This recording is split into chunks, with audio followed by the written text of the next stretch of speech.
Good evening. I'm Nicole Cousold, and on behalf of the more than dozen Cleveland Currentavania volunteer organizers, I welcome you to the 10th annual Cleveland Currentavania. As we celebrate the 10-year anniversary this year, we say thank you for the unwavering support and enthusiasm from participants like you. Over the last decade, the festival has grown from a single-day event to a multi-day arts, culture, and music festival. Not only are we Cleveland's largest Mardi Gras celebration, but we have North America's largest collection of currenti and attract people from all walks of life throughout the Northeast Ohio area, the United States, and now with our numerous virtual events like this one, beyond, including from countries such as Canada, Australia, Argentina, and Slovenia. Over the course of the last 10 years, we have been assisted, supported, and sponsored by countless individuals and organizations. You, the attendees, numerous volunteer organizers, our generous sponsors, partners, and grantors, the many presenters, performers, and event volunteers who have shared their time and talent with us.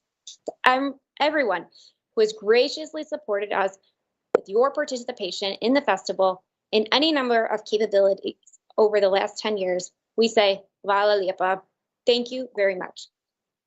Tonight, I am live here at the Slovenian Genealogy Society International Incorporated Masick Research Center. We're here on St. Clair Avenue in Cleveland, Ohio, right next to the Slovenian National Home. And this office is a gem. Our presentation tonight is entitled Researching Your Slovenian Family Roots, Helpful Hints to Making Your Genealogy Journey Enjoyable. And it's presented by Rosemary Masick Jaisa, for whom the office I'm in right now is named in honor of. Rosemary has been committed to helping hundreds of people trace their Slovenian ancestry over the past several decades.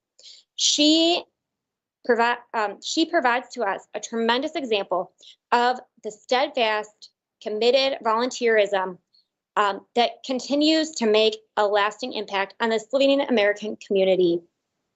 The first part of Rosemary's presentation has been pre-recorded.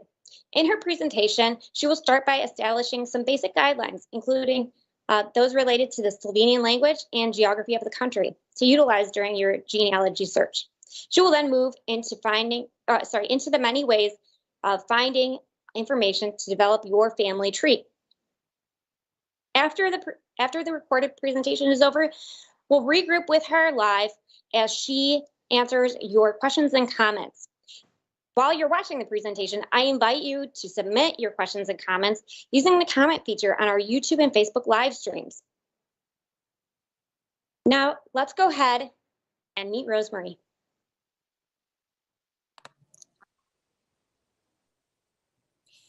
With me this evening is Rosemary, who has been a volunteer with the Slovenian Genealogy Society International, or the SGSI, for many years, serving as an editor, a state chapter organizer in both Florida and Ohio, the president of SGSI from 2007 to 2016, a member of the SGSI's board of directors, and currently a research specialist. She has assisted hundreds of SGSI members in their search for their family history over the many years, and is in that process accumulated many hints and clues, which she will be sharing with us tonight, for those who are getting started in their genealogy journey. That's correct. Thank you so much for joining us. It's a real pleasure and honor. It's a pleasure to be here. I'm thankful to the Currentavania Committee for asking genealogy to be involved this year, and I'm glad to share with you what I've learned over many years of doing research. Thank you. And with that, let's hop into your presentation. Let's go. I'm ready. We're going to go ahead and get started with researching your Slovenian family roots. And what I want to say first is all of the information I'm going to give you is based upon my personal experience of helping many, many Slovenians over the years with doing their family histories. So this presentation will be primarily for beginners, but it will still be applicable to those of you who are into your roots more than just at the beginning. I want to start by having you look at the map. You notice that it's red, white, and blue. It's based upon the Pan-Slavic colors that they're using. We also have a shield on there with the 3 stars. and the blue field, and that's representing the Salje brothers, who were the only noble family in Slovenia. The rest of the noble families were all from the Austrian or other countries who came into our country and built these beautiful castles. And then the mountains represent the Mount Triglav with the 3 peaks, and then the rivers that we have, the 2 major rivers in Slovenia. But I want you to look at the map on the right-hand side, and you can see just a tiny little red spot there. And in that spot, that is your Slovenia. Very, very small. We're only little over 2 million people. And we're encircled by the larger countries around us. But I want you to understand that we're in this part of Europe. We're not north, we're not south of this. We are near what they call the Southern Slavs area. So let's go ahead then with the next slide. I want to tell you that I've been with the Slovenian Genealogy Society since 1988. And our primary mission is to help you forge a link to your past. We have a home office in Cleveland. We're a 501c3 charitable corporation, and we are all volunteers. We do have dues, $25 to $30 a year, depending upon how you receive our linden tree. And some of the benefits are that you have access to personal assistance year-round. You get a quarterly newsletter. We have lists of Slovenian genealogists, professional genealogists, and translators for you to use in from Slovenia. We also have genealogy tours to Slovenia, and our next one will be May 11th through the 21st this year, barring any COVID problems or political problems. We'd like you to join us. We still have room to accept more people. So you can go to our website, sloveniangenealogy.org, and right on the first page, you will see the itinerary. From there, I want to bring to your attention that when we first started with genealogy, our main focus was to get people able to find their names in different publications. So we have surnames for the Prosveta newspaper, which is the newspaper of the Slovenian National Benefit Society, a fraternal organization that's been in business for over 100 years. We have over 1 million entries in that database for you to look at to see if any of them belong to you. And that goes along with the Ameriška domovina newspaper, which is a Cleveland-based newspaper, but covered things around America. The Novi Svet magazine has biographies. 500 we've translated so far, and we have about 4,000 more to go. But nevertheless, it's a valuable resource for us, and so forth down the line here. But the main thing about this now, with our new website, we are able to allow you to put your name in one time in a meta search engine, and it will go through all of the things that we have listed as indexes, and it will bring them up if your name is in any one of these. So it's a lot easier. And then I'll show you later on how that works. Going to the next slide, there are some basic things that we all need to know about Slovenia. It's a foreign country. It's different from what we're used to here. So we're going to talk, or I'll show you the map of Slovenia showing the regions, so you're familiar with that. We'll go over the Slovenian alphabet just a little bit. Also the given names, spelling of surnames, how to record dates, country of origin, and things about the towns, the villages, or the hamlets, which we call place names. We'll go to the geography first. If you look at the map of Slovenia, and you use a little bit of an imagination, we really sort of look like a chicken with the head over here and the rest of the body this way. There are 8 regions in Slovenia as far as the genealogy is concerned with, especially working in the past. The one to the far east is Prekmurje. It used to be part of Hungary, back and forth. Styrska, Koroška, I should say, Gorenska, Primorska, Notranska, Dolenska, and Bela Krajina. I had a friend whose mother always talked about Dolenska, never really knew what it meant. But now you can see it right here on the map. It is a region of what we consider Slovenia today. You also notice that underneath each of these is a different word. And these are the words that were used to describe these areas in the past. Styrska was known as Styria, Koroshka, Corinthia, Gorenska, Upper Carniola, Primorska. They just mentioned the two parts of the country being Gorishka, which is in this area here, and Istria down here. Notranska, Inner Carniola, Lower Carniola, and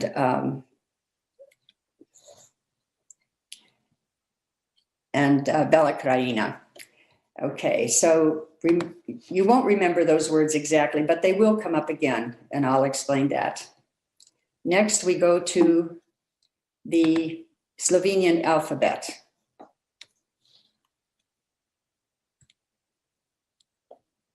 Oh, that didn't work. Oops, hang on a second. We'll go to the spelling of the Slovenian names.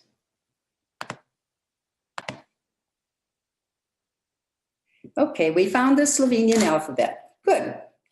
Know that there are 25 letters in the alphabet, and there are no letters of these, the Q, the W, the X, or the Y in the Slovenian alphabet. But what they have substituted there are the C, the S, and the Z. The regular C is pronounced just as a soft C like we have it, but the C with the little upside down caret, some people call it a hat check. The Slovenian name for it is a strežica. That gets the sound of a ch, as in church. The S has a regular S sound as we know it, but the churka over it, or the hat check over it, is a sh, so as in shared. And the Z is za, the regular, and then ja, as in pleasure. So it's important to know this because in looking up words in the dictionary, if you do that, if you look up any indexes, you will see a special listing for all C's and then another index of all the C's with the churkas on them. So know that as you go along in your work. The next one then is the spelling of given names. Now in your families, I'm sure you knew your grandparents, your great-grandparents as John or Joan or Jenny, but those do not translate as John, Joan, or Jenny in the Slovenian language. John can be Johan, Johan with a double N, Janus, Janus with a S or a Z, Ivan, and Giovanni. Where does Giovanni come in? I'll share that with you later. Joan and Jenny, that's the same in Slovenian. Ivana, Ivanka, Giovanna. Frank can be Franz, France, Franz, Francesic, and probably 15 others. Agnes, you might know your grandma as Neja or Neshka. That actually, I should say it the other way around. You know her as Agnes, but in Slovenian, they would know her as Neja or Neshka. We know him as Joseph, but it's spelled many different ways, and Giuseppe and Josia. Rose can be Teresia, Reza, Tessa. This was an interesting one that I never realized before, but I found it in a couple of situations where William is what the Slovenians would call Ignaz.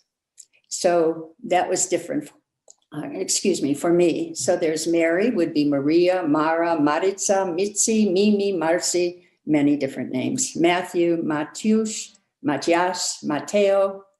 So know that when you start to look in the records for your parents or your grandparents' names, whoever, that they will not appear as you know them. Next one will be the spelling of the surnames. In this case, the American way would be in the surname Kuhol. In the Slovenian name, the J would be added. Most names that ended with a J were dropped. The J was dropped in American. I'll use my name, my maiden name here, as in America, we always called it Masic, but in Slovenian, it's Maček. So you can find it spelled these two different ways, probably even more than that. We know Zupancic, that's how we would say, or Zupancic. But in Slovenian, in the records, it could be Zupancic or Zupancic, spelled phonetically, using the the German Gothic phonetic spelling, and so forth on down the line. But I think one of the interesting names, Snadarsic, look how it becomes spelled in the Slovenian language.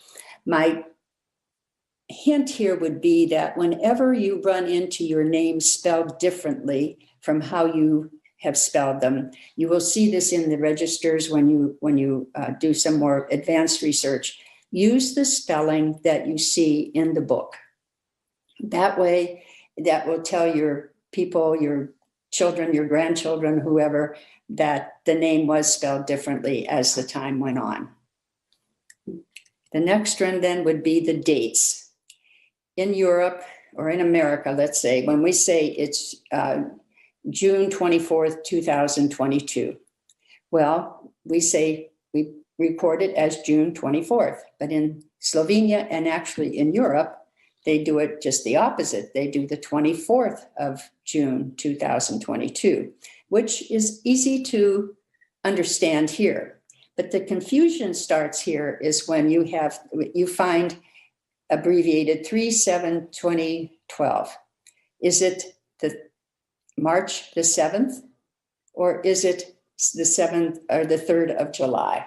So in doing your research, you will want to choose a method that you're going to remember. And I would do it definitely by the bottom where you say the 3rd of July, rather than just presuming that it's the 3rd of July. Otherwise, you're going to get yourself all mixed up. The next slide, it's rather interesting.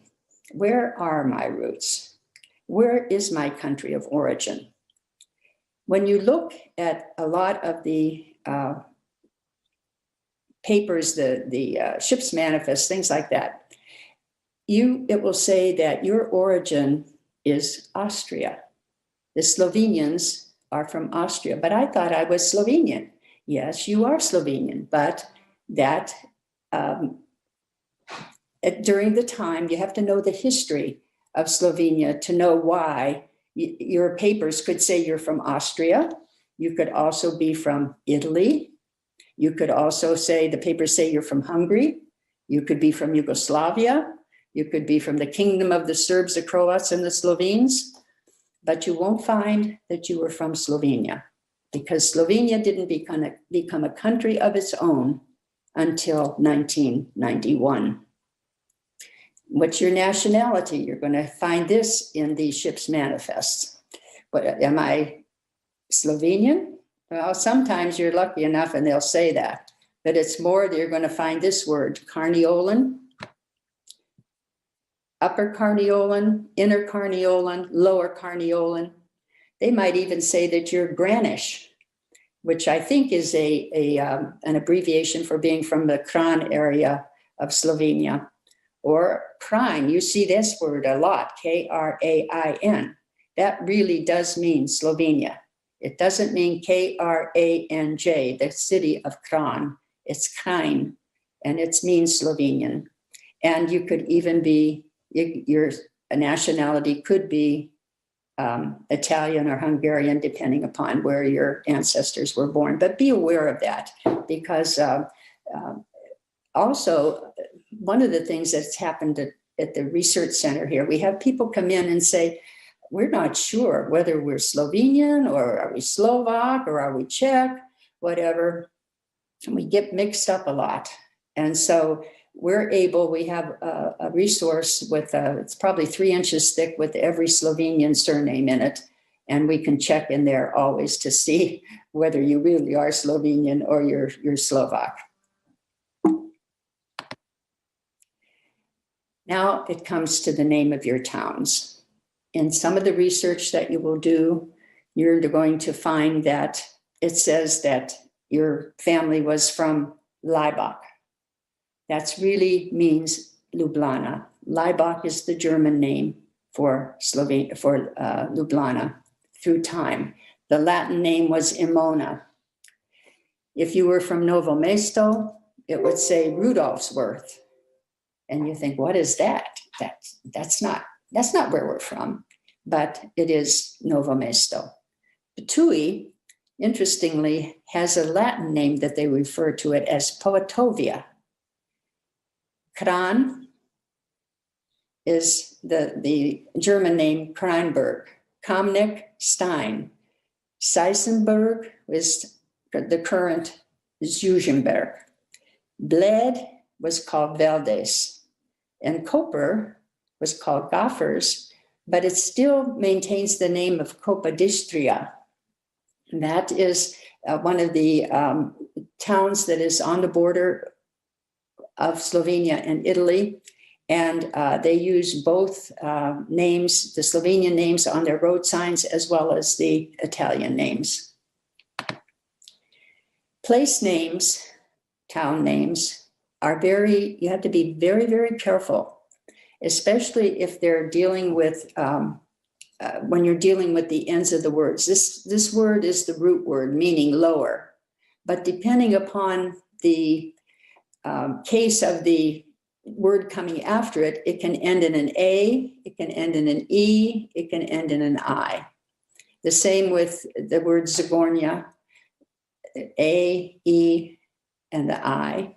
Bella, Bella, Velika, Bella, Velike, Bella, Veliki, Bella, Veliko, Bella. And when you're spelling these words, you make sure that that last little letter is the one that you want it to be. In some towns themselves, Sela, Selo, they're 2 different places. So understand that as you go along. Another thing that is difficult when you're doing your research is many towns in Slovenia are named the same. Just like we have Cleveland, Ohio, Cleveland, Tennessee, Cleveland, Florida. It's the same in Slovenia, where you have the little village of Kal. There are 21 of them, someplace in the country. Laze, Svete Maria, 60 of them. Vrh, 26. Tratnik, 12. Sela, 19. Selo, 17. So you have to know which one your family is from, and that becomes really a dilemma. This is where our Genealogy Society can help you find which Selo, which Tratnik, which Vrh that you may be from. Okay, so now we're ready to start with actually doing some research.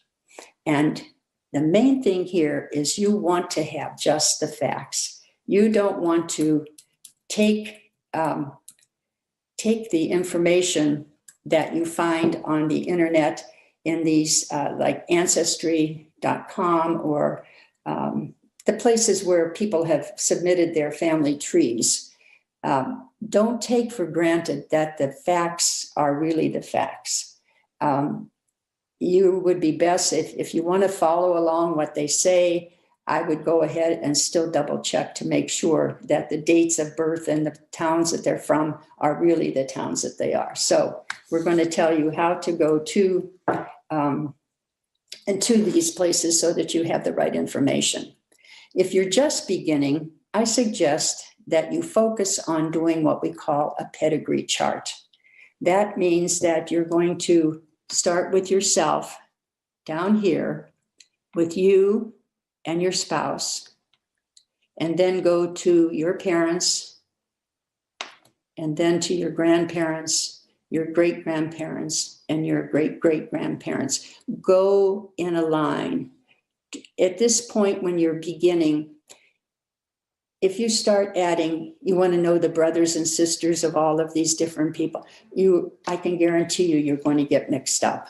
So start with this. This particular genealogy chart is available for free from this misbach.com on the internet, but you can find many different kinds of genealogy pedigree charts. But the main thing is start with this, and start with yourself, and then your parents, and then your grandparents, asking questions of the people, the older people in your family. They should be able to help you with the main things that you need to know. Next would be the given name and the surname of your relative, the birth date, and the place of birth. Those are the three facts that are, to me, the most important for you to find out. Again, if you go to our meta search, first of all, to have access to our Slovenian genealogy resources, you do have to become a member.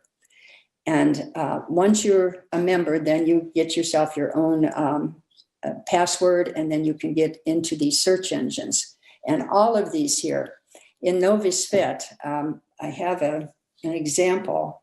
I think it's next here. Yes. This is an example of a Novi Svet biography.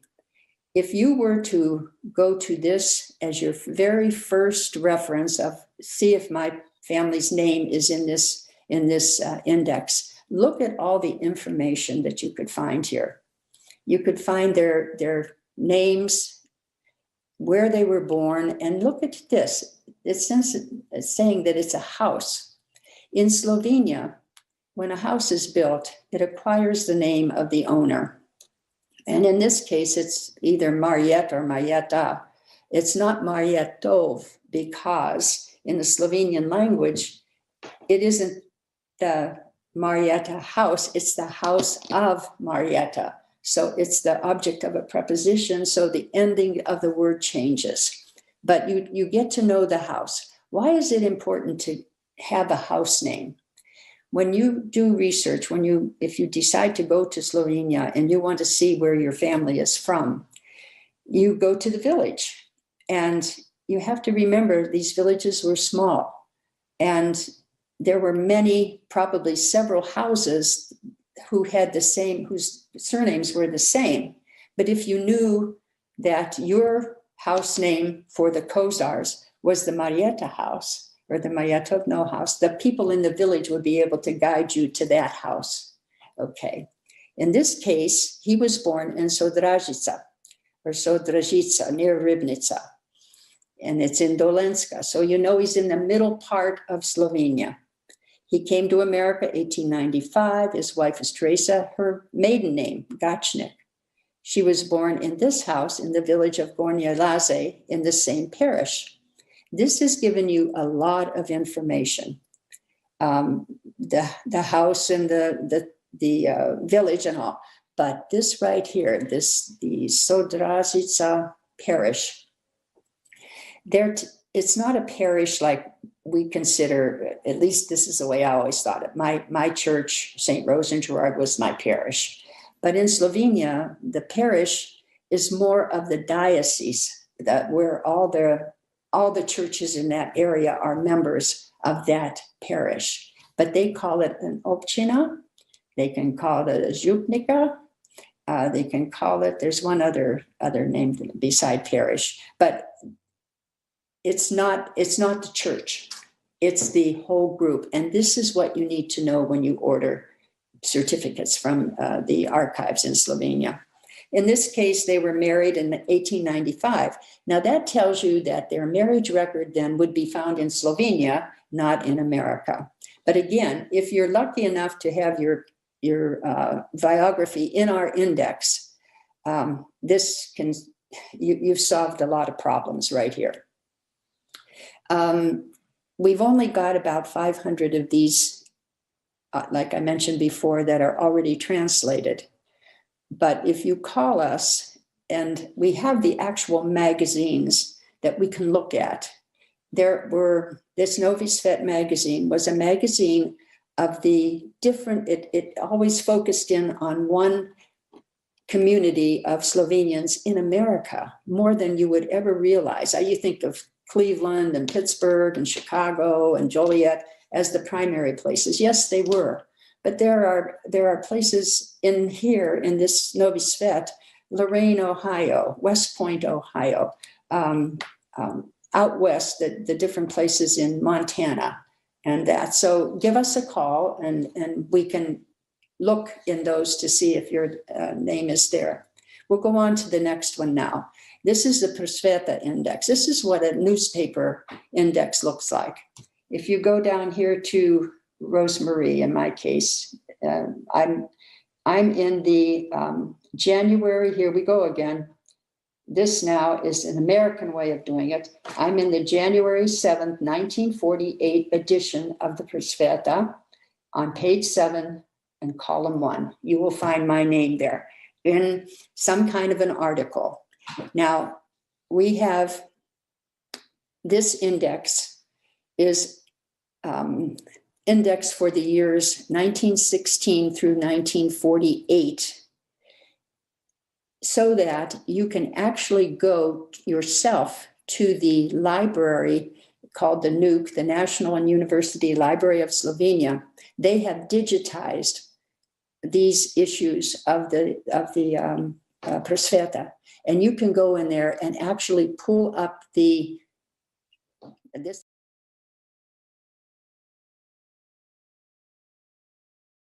issue and the column, and you can see it for yourself.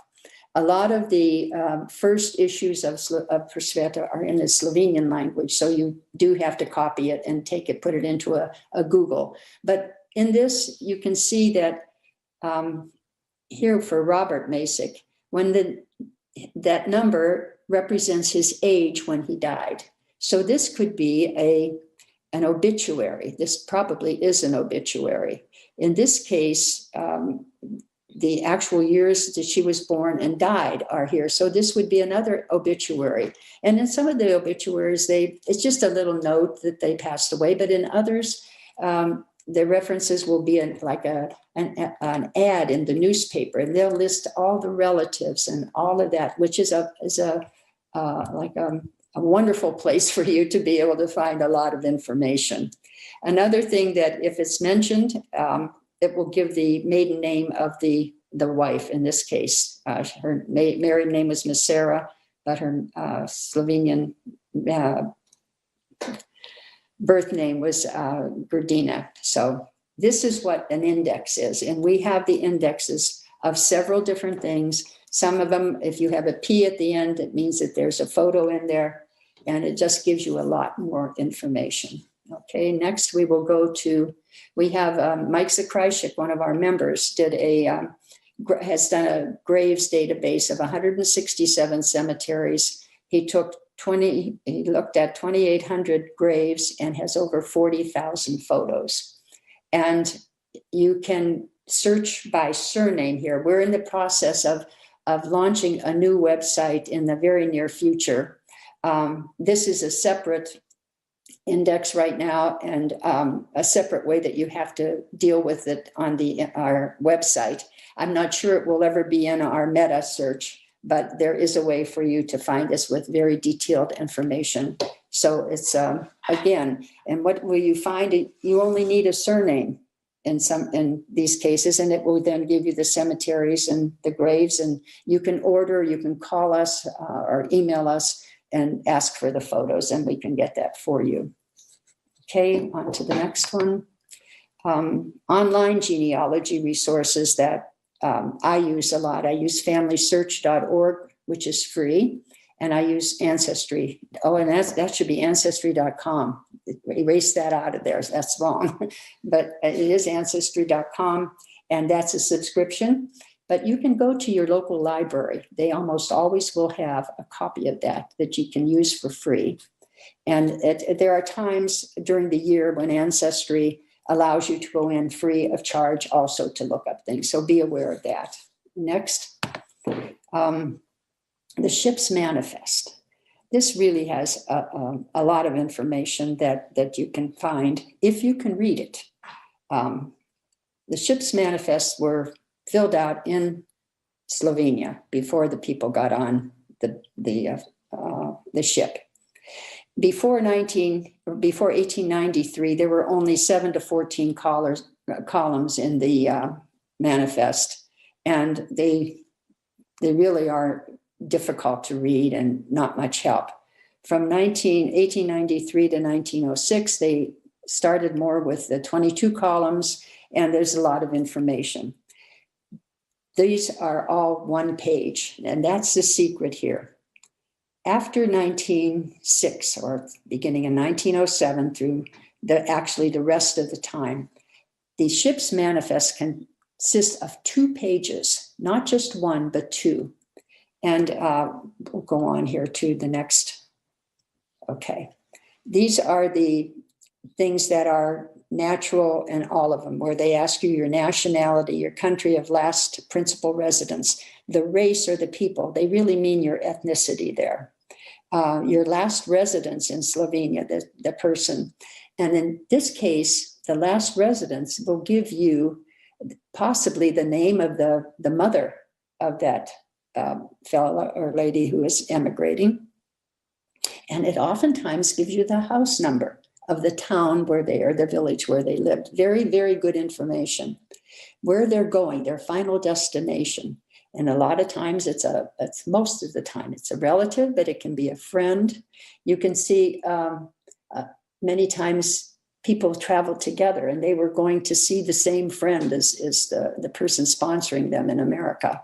So if you can't find information on your relative, you might be able to find information on the friends that he was with that might be from the same town. All right. And then who you're joining. Let me see. If there are any deformities at that time with the people. So this is the ship's manifest. It's a wonderful, wonderful piece of information for you to be able to use. This is what it looks like. I put this fella here. Let's go back. Oh, yeah, this one here. It's looks like his last name is Martinch, and he was 18 years old when he came here. He was a laborer. He was from Austria. And see, it says here, what your not a permanent residence. Yeah, where were you? Where did you live when you were there? And it doesn't say Slovenia, it says Carniola. So that's why you need to know that Carniola, Inner Carniola, Lower Carniola, you know that's Slovenia. And then the village they were from, his last residence was with his father. And then we go to the next page. He's number 7. He came by himself. He brought $25. He's going to be with a friend, and it's the same friend that the guy before him on here is going to see. And the really good thing here is where they're going. No, in this case, it's where they're from. I'm sorry. This last column is a lot of times the word is spelled better here. And in some cases, this is where you'll find that they're from Rudolfsburg or they're from Seisenberg or things like that. When you find this, there are several ways that you can figure out which is, or how to find the Slovenian translation to the current name of the different towns. But it's important to remember the country of origin is what you can find on the ship's manifest, the nationality, their last residence, their destination, and their place of birth. So remember that. You're going to have a lot to remember when you think of all of this. Another thing that I use and have used in the past are the census reports. Know that there was no census report in 1890. They actually did the census, but they were all burned. Can you imagine? They were all burned. It said there are only 6,200 names left in it. And I believe some of those names are from Pennsylvania, but I've never had the opportunity to have to look at that. In 1900, there were 30 columns, 1910, 30 columns across answering, that you had to answer the questions, 32, 36. And know that in April of this year, we're going to have the 1950 census is going to be published. So what is really interesting is if you had relatives here that came in 1900, you can find their age. They ask you for the month they were born and the year they were born. This is the only one that asks for the month of their birth. So if you're in that time period, that would be the one that you would want to look at. Also, citizenship status. In the census reports, it will ask, are you naturalized? And it will say, yes, if they are, it will say NA. Or if they have petitioned, there were two processes in the naturalization process. And one was you did first the declaration of intention, and then you did the next one. You can go the other. Okay. The declaration of intention, you can get the place of birth and the spouse's name on that. Again, though, you have to be careful, like in the case of some of the places they were from, they're not always spelled correctly. So you have to sort of figure that one out. Then after they declared they wanted to become a citizen, then they would apply for naturalization. And again, the place of birth and the spouse's name. Now, these are available in your areas where you live through the probate court system, I believe it is, or through the historical societies. And they are a wealth of information if you have that, if you can find that. Then it comes to the point where you have filled out your pedigree chart as well as you can. You've gone back as far as you know, and now you want to make sure that you obtain the correct fact, the real given name and the surname, the real birth date, the real place they were from. You can do this by asking or sending for birth certificates from the 3 different archives that are in Slovenia. Not only do they want the given name and the birth date, but they want the občina, the parish, or the farda, whatever it is, the county name, the diocese name. And that's going to be the hard one for you to find out. So far, I've figured out that one way that it isn't probably 100% accurate, but it might be 95% accurate. If you know the name of the town, well, you need to know the name of the town or the village. Choose that in Google and choose the Wikipedia. What is that called? The Wikipedia resource. And the first couple of sentences almost always we will read that this village is the municipality of something. That municipality generates usually to the občina, even though this is an občina is more of a civil record, a civil place to to find that information. It is the same book or the same place that the church uses to determine the diocese. And as a member of SGSI, you can contact us at our email address or at our phone number. And we have a book that definitely tells the občinas for all of the records in Ljubljana and the records in Maribor, not the records in Koper yet. They're not on the internet. So we have to just figure what we find as a municipality is the one that you use. These are the 3 Catholic Church archives in Slovenia with their email address. You can email them with the information. Actually, if you go into our website, it will give you a detailed listing of how you have to do this, but it's just a plain email address. And when they find the information that you are looking for, they will send you what's called a pro forma. It's an invoice. You must pay this first before you get the actual record. they started out sending the birth records and marriage records and death records to the people without having the money first. And then they found out they couldn't do it because too many people didn't send the money. So you have to send the money, and you have to do it via electronic from one bank to another bank. If you have trouble doing this, get in touch with us and we can give you several ways that you can do this without too high of a charge. And next, what do we have? Okay, now which archive do you contact? This area over here, closest to the sea, the Primorska area, you would contact the Koper archives. In the middle of the country, that's all of Gorenska, all of the mountainous area, all of Notranska, all of Ljubljana, all of Dolenska, all of Bela Krajina, all this whole section, you would contact Ljubljana. And for this section in the east, it's actually the river, the Sava River, that pretty much delineates which archive that you have to go to. But this one, you would go to the Maribor archive. So those addresses were just given to you, so you can have, and if you have a question, you can always get in touch with us. Okay. Another valuable resource that is available at the archives is a book called the Status Animatum.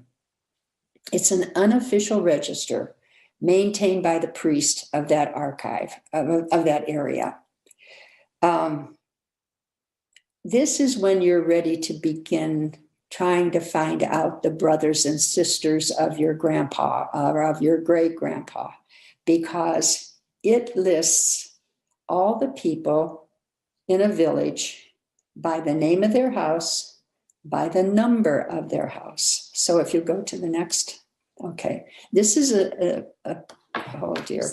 This is a picture of a Status Animatum page. The location is Zamarce. The house number is 660, and the town is in Champa.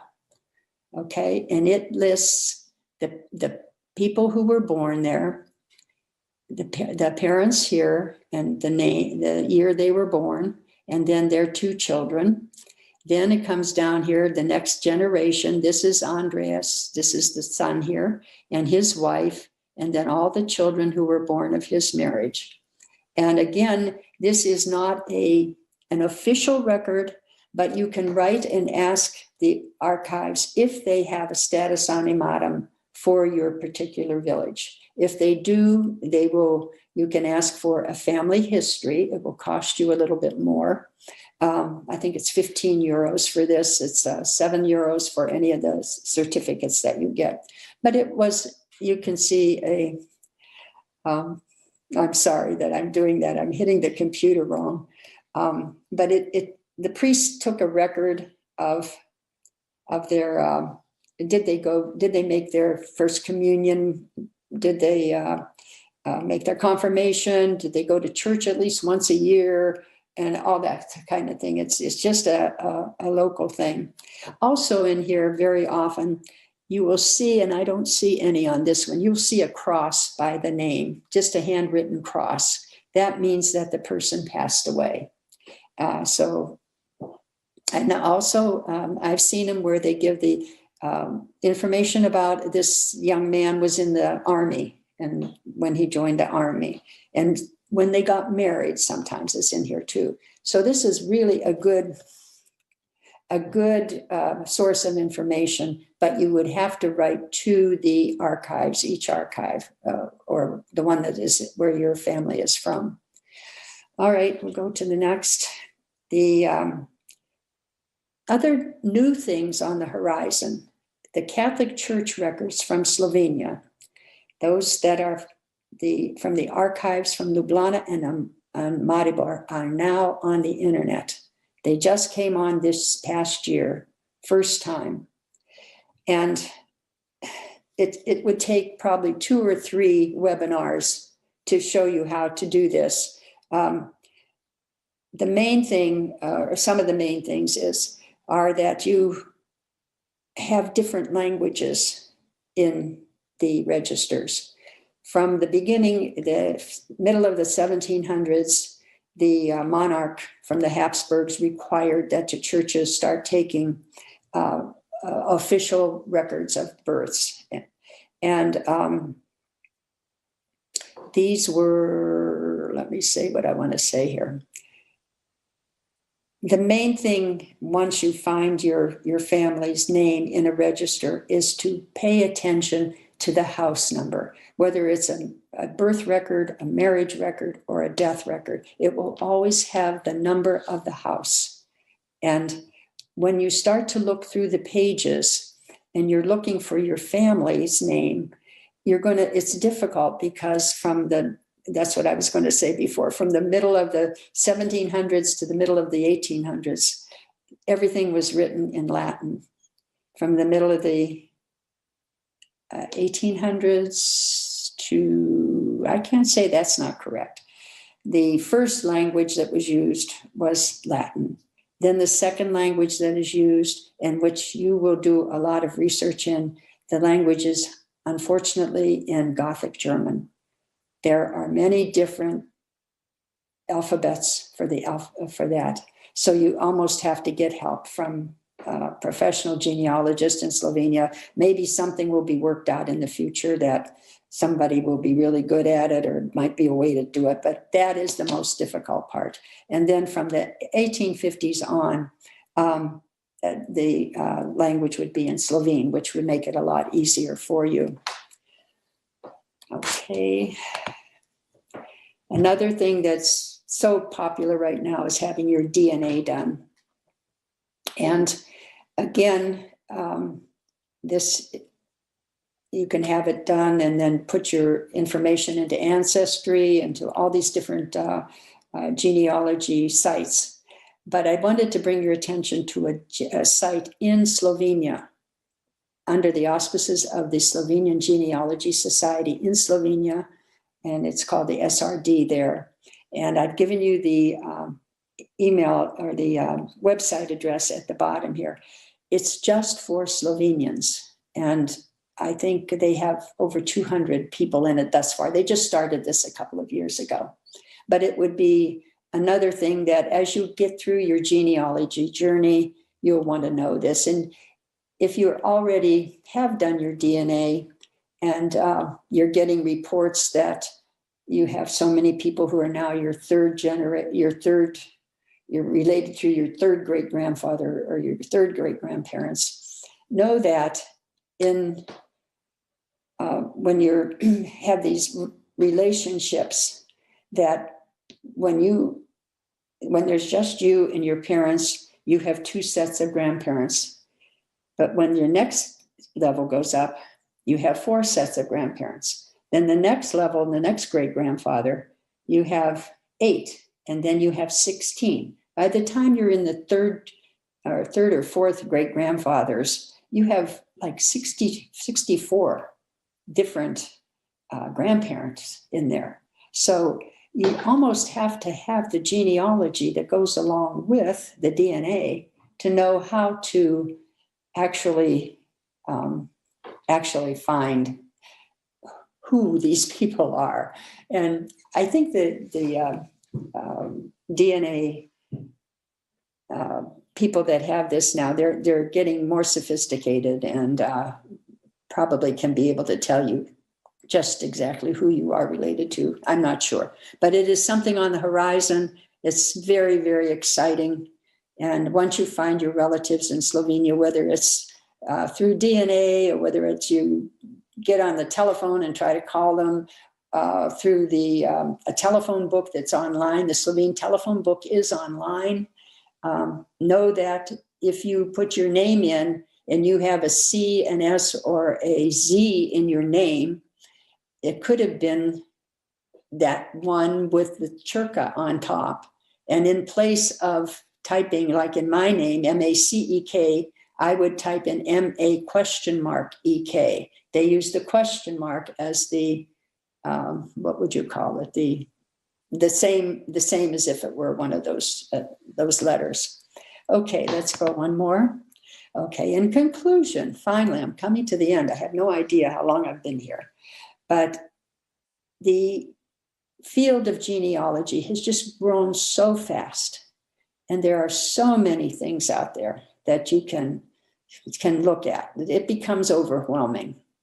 My goal here today was to give you an idea of how you can focus or how you can have some direction to begin with, to begin small, to begin with your pedigree chart. Then once that's settled, then begin with your families. And on our website, there are just so many, our new website, let's put it that way, the one that's going to be launched rather quickly. There are just so many different things that you can do with genealogy.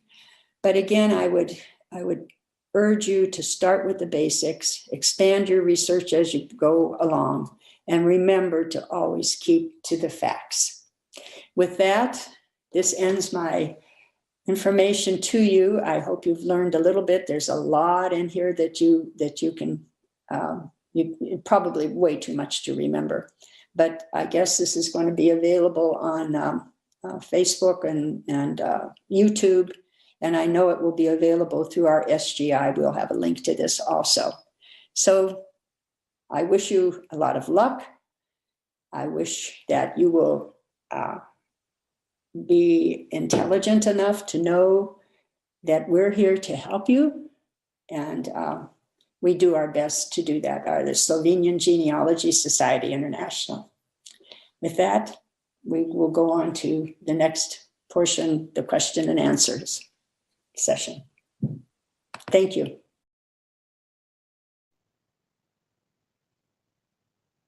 Hi, everybody. Thank you so much for joining us tonight. It's been so fun to watch all of your questions and comments come in over on YouTube. There are cousins meeting each other, and it is so exciting to see that kind of connection happening here at this program. Rosemary, thank you for such a nice presentation. We do have a number of questions that have come in, and we've synthesized some of them. There were a lot of specific, with you guys comparing family names and everything like that, but we've synthesized these questions to hopefully cover a number of the topics that you all were addressing in the chat. So for the first one, we have a lot of people here who are trying to find other people who have perhaps similar relatives, or trying to find more information about certain family names. Where would you suggest these folks meet each other or have those types of conversations? Well, we do have the Facebook page for Slovenian Genealogy. Actually, on our website, we have a surname index where we're able to, you can compare your names with others, and then we're able to contact these people and see if they want to contact you, and then you can see if you're related in that way. We take our trip to Slovenia, and we get to know each other well there. Other than that, nothing else comes to mind. So in order to get access to that index that you mentioned, you have to be a member, right? Yes. Okay. And how can people become members? You can go to our website, sloveniangenealogy.org, and you can become a member for $25 a year or $30 a year, depending upon how you receive our Linden Tree publication. And you mentioned the trip to Slovenia. Can you tell us a little bit more about the upcoming one? Yes, this will be our 7th journey to Slovenia to find our relatives. And what we do this year, we are going May 11th through the 21st, unless there's something, like I said before, with the COVID or with the political situation in Europe. But what we do is we take the first 3 days and we travel around and investigate a certain part of Slovenia. And this year we're going to go to the Styrska area in Ptuj, where actually that's where the birthplace for Korantovanja. I don't know if it's the actual birthplace, but for Korantovanja. And so we will spend 3 days in that area. And then we will spend the rest of the time in Ljubljana, right downtown, in this near the Prešeren Square, a block from Prešeren Square. And during these days, you can visit the archives, whether you would go to Koper, Maribor, or to Ljubljana. We'll provide transportation for you to get to these places. And then if you want to go to your village, we can, at an additional cost, we will find Slovenians who will take you to the villages and serve as your translator if you need translators. So we have a great time. It's a 10-day tour, and it's being run through Colander Travel in Cleveland. On our website, on the main first page, it has our itinerary there. So you can take a look at it. And if you're interested, call Colander. We'd love to have you. Great, thank you. So we have a couple more, we actually have lots of questions. We'll cover as many as we can. Would finding houses in Trieste, Italy be the same as the example that you showed for Slovenia? I have no idea. We have gone to Trieste. We know where the archives are there. And we have helped people find their relatives there in Italy. As far as the house numbering, I have no idea. Cassandra on YouTube is asking, in reference to the općina, that is, can you just remind us what the općina is? The općina, I think it's općina. It is the repository for the records of the different churches within what we would call a diocese here. Okay, so we have a couple of questions about this. Mm-hmm. One, will they help you or be able to help you if you don't have an exact match on the person's name? I'm sure that there will be many different ways to spell your names. As I told you, the alphabet is different. The way that your names were spelled back in the 1700s, especially with the Gothic German, as long as you have something that looks like your name, I would say the correct birth date, or it could be off by a few days, because a lot of the Slovenians would use their baptism day as their birth date. But in the name of the village, I'm sure they could work that out. Thank you. And then I know that you had mentioned this in the video or in the presentation, but can you remind us how much those documents cost? Yes, a birth, marriage, or death certificate will run you €7. A family history record, which is what you would get from the Status Animatum booklet, will be €15. Those are at least the current prices as I know them now. And they will send you a bill, a pro forma, you pay for it, and then they'll send you the records. But they'll let you know if they can't find them too. Great. Can you tell us a little bit about how one would go about writing to the archives in Ljubljana or contacting them online? Yes, the best thing to do is to contact them online. I did go quickly over the addresses, the email addresses, but again, they're on our website. And we have a detailed way of method on our website of suggesting that you write to them. But you need the four things. You need to say that you want the birth certificate of so-and-so. He or she was born on this date in this village, and they were from this diocese. And that's the hard part now, that they would like to have the diocese, because that's how they have their books filed, I guess you would say, at the archives. Thank you for that. You had mentioned the tremendous undertaking that one of the members of the SGSI has taken in terms of cataloging the cemeteries. Yes, Mike Zakrajcik. He was our membership chair at one time. He and his wife spent many summers in Slovenia, actually going to cemeteries and taking photos. Now, not of every individual stone. In some cases, maybe 3 or 4 stones are in one picture. And he and his wife actually cataloged them all. We have photos for them. And again, you can access this by being a member and looking at it on our website. And then you let us know here at the Research Center, and then we'll get that information to you. So those graves are in Slovenia, not in the yes. US. Oh, no, not in the U.S. There are 167 cemeteries that he cataloged. And I don't know, maybe there are 300 or 400 cemeteries in Slovenia. There are more than 167. I know that. We also have the information for Jale, which is the largest cemetery in Ljubljana. That information is accessible too, but I don't know that the individual tombstones are on that. Excellent. All right, we've got some other questions coming in. Can you tell me anything about marriage records in Slovenia and the US? On Ancestry.com, there seems to be big gaps in the American records. Can you talk about marriage records? I can tell you that here in Cleveland, we have a wonderful source through the county. We can get county records, and we can also get them through the church records. I can't speak for the rest of the country. I really don't know that. Let's see here. Let me say this. On a marriage record, it almost always will give you the parents of the bride and the groom. So then you can always go back one generation from that point. Thank you for that. So I know you had talked a lot about how the names of towns and even how people identified as Slovenian when there was perhaps no country named Slovenia, calling themselves Austrian or things like that, which we had talked about while Rosemary and I were sitting here, was something that was actually reflected in our movie night last night in the film 100% Slovenian. When asked what country did you come from, people didn't say Slovenia. They said a number of other things throughout the years.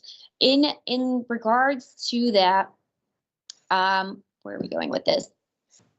The term Bohemia is the term Bohemian akin to Slovenian? No. Bohemian is from the Czech Republic. That's one of the provinces in the Czech Republic, Bohemia. Excellent. All right. Let's see here. And I wanted to ask you, Rosemary, as somebody who has dedicated decades of your life to researching Slovenian family history, I am imagining that you have a pretty extensive documentation on your own family's research. Can you tell us a little bit about that? Well, yes, I can tell you a lot about that, but I won't go into every detail.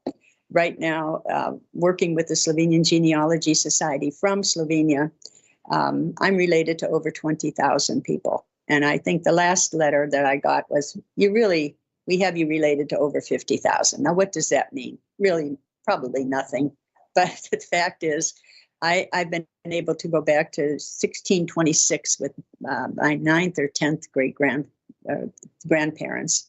And it's been just a real journey finding the people in Slovenia. Once you meet them, we have become best of friends. It's just a wonderful thing to know what your heritage is. And I've spent many years, not many years, actually started in 1988, doing this type of thing. And it's been extremely satisfying to me in my retirement years to be able to help people. One of the things that we had talked about was sort of the gravity of realizing you are just one of so many people in your family tree. And you dropped this very cool statistic that I'd like you to share with our audience here. I hope I'm correct on this, but it says 2 people over 10 generations create over 11,000 children. So we're getting pretty populated in the whole world right now. Let's see, the questions just keep rolling in here. Let's see what we can find here to, get into this a little bit more. I guess, can you just generally talk about, if I'm somebody who is watching this presentation, perhaps I've done some work already on my own, maybe through Ancestry.com or some of the more like commercially available options, let's say, or maybe I'm somebody who's just starting my search and I've listened to this presentation, I thought to myself, oh, wow, this would be really cool to get more information about my family. Mm-hmm. What kinds of suggestions do you have for those who are, kind of early on in their search for their family tree? If I understand you correctly, have these people started and maybe have hit a brick wall and don't know what to do? Yeah. Okay, well, that's where we come in. We can help you probably break through that brick wall, through the things that we've learned over the years. All as it takes is an email to us. We have regular pages, references on our website where the research question can be asked, and it'll come directly to us right here at the Research Center. And if we can answer these questions, we will do that for you. Sometimes it takes just a couple of hours, sometimes a couple of days, sometimes a couple of months, whatever.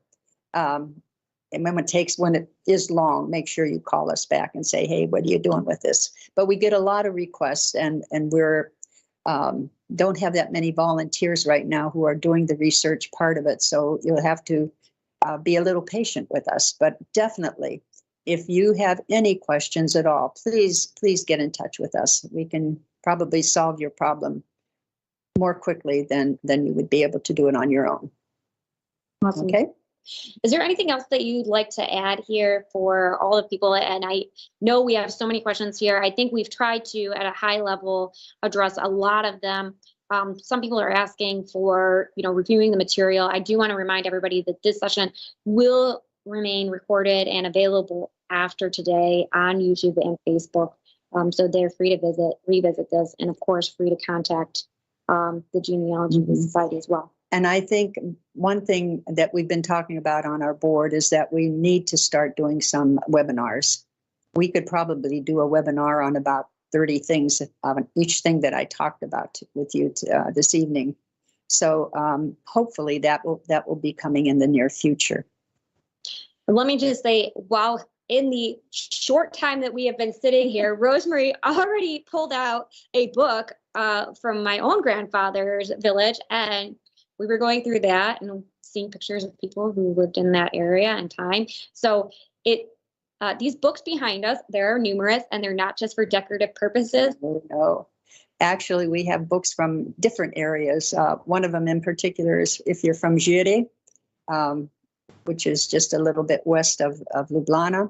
We have a book by a gentleman named, his last name is Jan, Jan, but he has listed everybody from his villages that are around that area who came to America, where they were born, what their house number was, where they were going, what ship they took, when they arrived, where they were going once they got here. Just a load of material.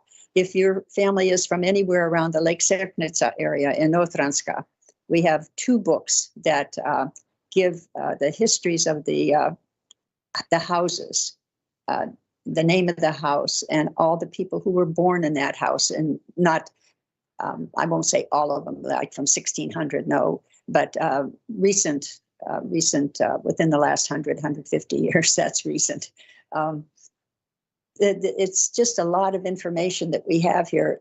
We're relatively new on the scene for the Slovenian people. We've only been here since 1986, and we've tried to let people know about us as much as we can, but we appreciate definitely the amount of people who have tuned into this presentation this evening. And with that, I want to thank all of you. This has been a fantastic evening. Again, your more specific questions, I'm sorry we haven't been able to get to them. There were so many, but again, we hope that we've hit on the high points here. And Rosemary, it's been a true pleasure. This has been so much fun. Thank you, all of you, and our presenter, Rosemary, for making tonight such a fun evening. And again, if you have more interest in the Genealogy organization, go to our website. Yeah, and see what all we have to offer. We're going to be launching a new website very shortly that will even have a lot more information in it. So please, if you're interested, we're here to help you. Thank you again so much. You're welcome. And thank you for inviting us this year. We appreciate it. My pleasure. This has been fun. Okay. I'm going to close this out here right now with just some thank yous to our sponsors and our partners. Eric, if you would be able to pull up those slides, that would be great. But I do want to give a quick shout out to all of our sponsors and partners who have helped us this year. Oh, sorry, I just didn't see it. They are numerous, and without their support, we would not be able to make this happen. We are all volunteers organizing this festival, but our expenses are still numerous in terms of putting on both a virtual and in-person event this year. Thank you also to our partners who have provided numerous types of in-kind support. Thank you very much. And finally, I wanted to recap for all of you the remaining events left in our calendar. And if you are just tuning in to the festival, please know that all of the events that have occurred so far to date are still available online, and they're recorded here. So you can check out the cooking demo from Sunday, the consular services talk from Monday, our Slovenian language crash course also from Monday. The movie night is actually not available and recorded. That was only available for 24 hours. The wine tasting was private. Tonight will be recorded as well. Tomorrow night, join us for a special concert with Andrzej Anzai and friends from Tokyo, Japan. Andrzej is a Japanese citizen, but he has tremendous capabilities on the accordion. He's a professional musician, and he'll be playing Ausnik style polka. So be sure to join us for that. If you have tickets already, we'll be seeing you at the Jump on Friday. If you don't have tickets, they are sold out, but plan on seeing us on Saturday in Cleveland here on St. Clair and East 64th Street. We will be starting the day with our 5K Kurentash, and you can register in person that morning if you have not already registered. And then at 11, the festival gates open for the main festival, and the parade will kick off at noon. The day is filled with 2 stages with free programming on both stages. So a lot of live music and performances, food, free kids crafts. Entrance to the festival is free and open for all, and we welcome all of you to join us on Saturday. It is outside, and I would like to remind you that for those of you attending, do dress up, be warm, wear your snow pants because those are your new party pants. All right, thanks for tonight. Really appreciate all of you participating, and we'll see you tomorrow.